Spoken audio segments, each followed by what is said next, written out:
Guys, life ನಂಗೆ ಹೆಂಗ್ ದೆಂಗ್ತೈತೆ ಅಂತ ಹೇಳ್ತೀನಿ ಕೇಳಿ ನಿಮ್ಗೆ.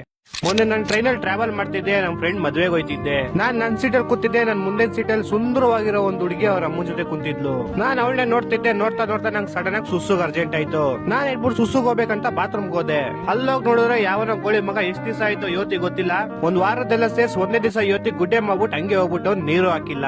ನನ್ಗದ್ ನೋಡು ಒಂಥರ ಮೂಡ್ ಆಫ್ ಆಗೋಯ್ತು. ಅದಕ್ಕೆ ನನ್ ಸುಸ್ಸುನು ಹೋಗಿಲ್ಲ, ಹಂಗೆ ಬಂದ್ಬಿಟ್ಟೆ. ನಾನ್ ಬಂದ್ ಕುತ್ಕೊಂತಿದ್ದಾಗೆ ನನ್ ಮುಂದೆ ಕುಂತಿರೋ ಹುಡುಗಿ ಎದ್ದೋದ್ಲು ಅದೇ ವಾಶ್ರೂಮ್ಗೆ. ನನ್ನೇ ಗುರಾಯಿಸ್ಕೊಂಡು ಮೂಗ್ ಮುಚ್ಕೊಂಡು ಅಲ್ಲಿ ಮಾಡಿರೋ ಗುಡ್ಡೆ ನಾನೇ ಅಂತ ಅನ್ಕೊಂಡು ಬಂದ ಆ ವಿಷಯನ ಅವ್ರ ಅಮ್ಮನ್ ಕಿವಿಲ್ ಹೇಳಿದ್ಲು. ಇವಾಗ ಅವಳು ಅವ್ರ ಅಮ್ಮ ನನ್ನ ಹೆಂಗ್ ನೋಡ್ತವ್ರೆ ಅಂದ್ರೆ ನನ್ ದೊಡ್ಡ ಗಲೀಜ್ ನನ್ ಮಗ, ನಂಗೆ ಕಾಮನ್ ಸೆನ್ಸ್ ಕೂಡ ಇಲ್ಲ. ನಾನ್ ಮಾಡಿಲ್ಲ ಗುರು, ನಾನ್ ಒಂದಕ್ಕೂ ಹೋಗಿಲ್ಲ ಗುರು ಅದ್ ನೋಡ್ಬಿಟ್ಟು. ಫೈನಲಿ ನಮ್ ಸ್ಟೇಷನ್ ಬಂತು. ನಾನು ಇಳ್ಕೊಂಡೆ, ಅವರು ಇಳ್ಕೊಂಡ್ರು. ನಾನ್ ಬಿಡೋ ಅವ್ರ ಅಮ್ಮನ ಅವ್ರ ಏನಾರ ಅನ್ಕೊಳ್ಳಿ, ನಾನ್ ಮಾಡಿಲ್ಲ ಅದು ನನಗ್ ಗೊತ್ತು. ಅವ್ರ ಸಾವಿರ ಅನ್ಕೊಳ್ಳಿ, ನಂಗೇನು ಅಂತ ಆ ವಿಷಯ ಬಿಟ್ಟಾಕ್ಬಿಟ್ಟೆ. ಸರಿ ಅಂತ ನಾನ್ ಕ್ಲೀನ್ ಆಗಿ ರೆಡಿ ಆಗ್ಬಿಟ್ಟು ನೈಟ್ ನಮ್ ಫ್ರೆಂಡ್ ಮದ್ವೆಗೆ ಹೋದೆ. ಅಲ್ಲಿ ನೋಡಿದ್ರೆ ಅದೇ ಅಮ್ಮ ಮಗಳು ಅದೇ ಮದ್ವೆಗೆ ಬಂದವ್ರೆ. ಅವ್ರಿಬ್ರು ನಾನು ನೋಡ್ತಿದ್ದಂಗೆ ಅವ್ರ ಅಮ್ಮ ಅವ್ರ ಫ್ರೆಂಡ್ಸ್ಗೆ, ಅವ್ರ ಮಗಳು ಅವ್ರ ಫ್ರೆಂಡ್ಸ್ಗೆ, ಟೋಟಲ್ ಆಗಿ ಮದ್ವೆಲಿರೋರು ಎಲ್ಲಾರ್ಗು ಇವ್ನ್ ದೊಡ್ಡ ಗಲೀಜ್ ನನ್ ಮಗ, ಇವ್ನ್ ಬಾತ್ರೂಮ್ ಹೋರೆ ಸರಿ ಹೇಳ್ತಾನೆ ಆದ್ರೆ ನೀರ್ ಹಾಕಲ್ಲ ಅಂತ ಎಲ್ಲಾರ್ ಕಿವಿಲ್ ಹೇಳ್ಕೊಂಬಂದ್ಬಿಟ್ರು. ನಾನ್ ಮದ್ವೆಗೆ ಹೋಗ್ತಾ ನನ್ನ ಹೆಸರು ಸತೀಶ್ ಅಂತ ಇತ್ತು. ಇವಾಗ ಮದ್ವೆಯಿಂದ ಬರ್ಬೇಕಾದ್ರೆ ನನ್ನ ಹೆಸರು ಏತೇಶ್ ಅಂತ ಮಾಡಿ ಕಳ್ಸೋರೆ.